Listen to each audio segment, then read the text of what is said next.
Olá, pessoal, tudo bem? Hoje a nossa aula vai ser sobre carboidratos e lipídios, as suas funções, os seus grupos e como que eles atuam no nosso organismo. Vou compartilhar com vocês a nossa tela para iniciarmos, então, a nossa aula.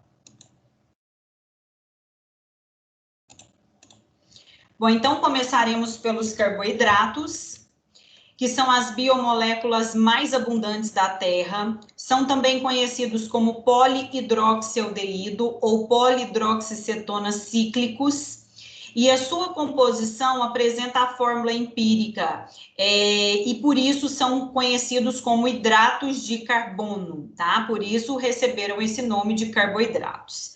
Então, aqui é para mostrar para vocês o grupo funcional aldeído e o grupo funcional cetona.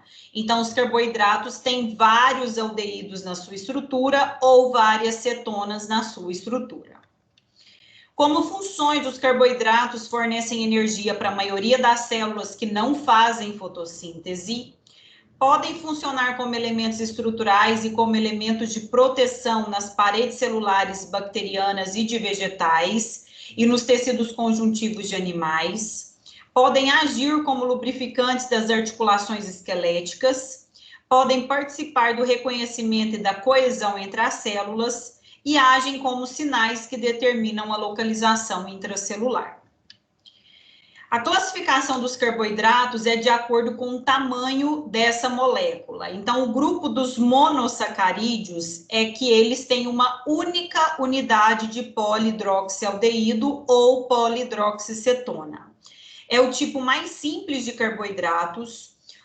O número de átomos de carbono vai classificar essa molécula em triose, tetrose, pentose, hexose ou heptose.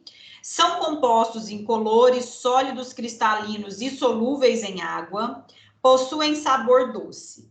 Quando o grupamento da carbonila estiver na extremidade da cadeia, é um aldeído. Quando a carbonila estiver no meio da cadeia, isso é uma cetona. Então, a glicose aqui para mostrar para vocês, né, a estrutura de um monossacarídeo. Os oligossacarídeos são quando os carboidratos são formados pela união de pequeno número de monossacarídeos unidos pela ligação glicosídica. Então, nós vimos lá em proteínas que para formar as proteínas, os aminoácidos se uniam por ligação peptídica. Para formar um oligossacarídeo, os carboidratos se unem por ligação glicosídica, tá? Dentro dos oligossacarídeos, os mais abundantes são os disacarídeos. E aqui, como exemplo, tem a sacarose, que é a união da glicose mais a frutose.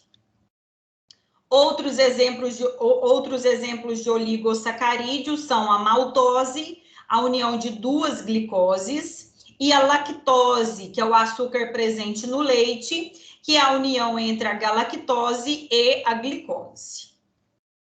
Os polissacarídeos são polímeros de açúcar que contêm mais de 20 unidades. Podem ter cadeias contendo centenas ou milhares de unidades de monossacarídeos. Podem ter cadeias lineares, que é o caso da celulose, ou ramificadas, como o amido e o glicogênio. São importantes materiais energéticos e estruturais e podem formar glicoconjugados. Então, os proteoglicanos, que é a associação entre proteínas e carboidratos, as glicoproteínas, também associação entre carboidratos e proteínas, e os glicolipídios, associação entre carboidratos e lipídios. Então, os polissacarídeos de armazenamento têm o amido, que ele estará presente em células vegetais, como a batata e as sementes, e o glicogênio, que ele estará presente em células animais, no nosso fígado e nos músculos esqueléticos. Os polissacarídeos estruturais é o caso da celulose, que está presente na parede celular dos vegetais, e a quitina, que é um componente do exoesqueleto dos artrópodes. Dentro dos glicoconjugados, tem os proteoglicanos, que são a associação de proteínas e carboidratos, que é uma macromolécula da superfície celular ou da matriz extracelular. é um componente da cartilagem, dando rigidez e elasticidade. As glicoproteínas estão presentes na matriz extracelular, no sangue e na membrana plasmática, e os glicolipídios são lipídios da membrana. Então, aqui é uma imagem para mostrar para vocês, né, a bicamada lipídica ali, representada por essas duas camadas amarelas, e as proteínas, né, na sua forma helicoidal ali presente. Então, aqui, essas bolinhas coloridas são os carboidratos associados com as proteínas, tá? Formando, então, um glicoconjugado.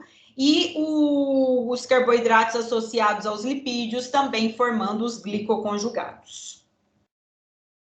Os carboidratos relacionados a doenças. Então, a diabetes é uma doença, né, que está relacionada com o metabolismo dos carboidratos. Então, no indivíduo saudável, as células beta-pancreáticas vão produzir a insulina, que vão ajudar no transporte da glicose para dentro da célula, para ocorrer, então, o processo de produção de energia. No indivíduo que tem diabetes tipo 1 ou diabetes mellitus insulino-dependente, essa doença é uma doença autoimune, em que, por algum motivo, as células beta-pancreáticas desse indivíduo foram destruídas e, consequentemente, não acontece a produção da insulina. Então, se não tem a produção da insulina, não tem como a glicose entrar para dentro das nossas células. Por isso, esse indivíduo com diabetes tipo 1, ele precisa fazer uso da insulina para que a glicose consiga entrar dentro das nossas células. A diabetes tipo 2 ou diabetes mellitus não insulino dependente, o indivíduo, as células beta-pancreáticas dele funcionam normalmente, a insulina é produzida, mas existe uma deficiência no receptor que vai reconhecer a insulina para que a glicose entre para dentro da célula. Então, esse indivíduo, ele não precisa, a priori, tomar a insulina, por quê? Porque ele produz ela. O problema está no reconhecimento do receptor dela, tá? Essa doença geralmente acomete pessoas acima de 35 anos. Então, ele faz uso da medicação para poder, então, aquela medicação reconhecer a insulina e acontecer o transporte da glicose para dentro da célula. Em muitos casos, essa diabetes tipo 2, ela é controlada com exercício físico e dieta. Existe também a diabetes gestacional, em que quando a mulher engravida, o pâncreas materno, ou seja, o pâncreas dela fica sobrecarregado e tem que aumentar a produção da insulina.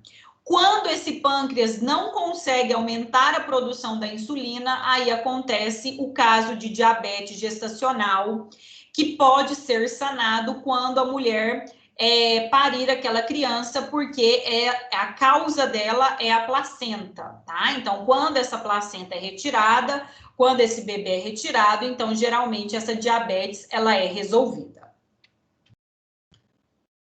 Além da diabetes, né, os carboidratos, eles podem estar associados com a obesidade, com o aumento da pressão arterial, com doença cardiovascular. Existe a galactosemia, que é a deficiência em enzimas que secretam uma galactose. Consequentemente, tem o acúmulo, né, da galactose fosfato e causa, então, um retardo mental.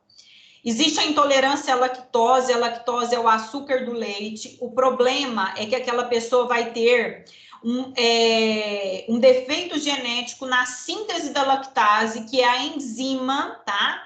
Que vai, então, ajudar a quebrar aquela lactose. O excesso desse açúcar na mucosa intestinal gera um processo inflamatório, uma irritação, tá? Causando, então, dor abdominal, aumento daquele volume abdominal ali. Então, essa é uma deficiência adquirida com a idade e, como tratamento, existe, né, a pessoa tomar a lactase, que é essa enzima, antes de ingerir a lactose. Os carboidratos na indústria, então, existem os polissacarídeos, como o agar e pectina, né, que conferem propriedades gelatinosas. e são usados na indústria de cosméticos, remédios e alimentos. A sacarose presente na cana-de-açúcar, que vai ser usada para adoçar, né, os doces industrializados. A quitosana presente na quitina, que vai combater a obesidade. E o condroitin sulfato, que vai ser usado na indústria farmacêutica para produzir colírios oftalmológicos. Bom, então agora nós veremos os lipídios, né? Eles são caracterizados por baixa solubilidade em água, são anfipáticos, ou seja, tem a cabeça polar ou hidrofílica e a cauda apolar ou hidrofóbica. Como funções, eles são componentes de membrana, que nós já vimos na nossa aula de membrana plasmática, atuam como isolantes térmicos, fazem a reserva de energia e atuam como vitaminas e hormônios. A classificação dos lipídios, então, tem os ácidos graxos, que são os ácidos carboxílicos com cadeias, né, entre 4 e 36 carbonos. Os triacilgliceróis, que são armazenados nos adipócitos e nas sementes de plantas, eles são derivados de ácidos graxos e formados por 3 moléculas de ácidos graxos ligadas a uma de glicerol. Os glicerofosfolipídios, que são derivados do glicerol, contêm o fosfato na sua estrutura, são lipídios de membrana. Os esfingolipídios, né, que vai formar a esfingosina, e os esteroides, que tem como exemplo ali o colesterol. Então, aqui é para mostrar para vocês as estruturas, né, desses lipídios. O triacilglicerol, então, 3 moléculas de ácido graxo ligada a um glicerol. O glicerofosfolipídio tem 2 moléculas de ácido graxo, uma de glicerol, fosfato e o álcool. O esfingolipídio tem o ácido graxo, o fosfato e a colina. E os glicolipídios ali tem o esfingolipídio, o ácido graxo, mono ou oligosacarídeo. O HDL, né, ele é conhecido como bom colesterol, porque ele remove o colesterol do tecido extrahepático e conduz para o fígado. Já o LDL, ele tem uma ação contrária ao HDL, por isso ele é conhecido como mau colesterol, porque ele transporta, né, o colesterol do fígado para as células. O VLDL é uma lipoproteína de muito baixa densidade que vai carregar os triglicerídeos para os tecidos periféricos. Bom, pessoal, essas aqui foram então as referências bibliográficas utilizadas. Espero que vocês tenham gostado da aula. Deixem as suas dúvidas, os seus comentários, tá bom? Bons estudos e até mais.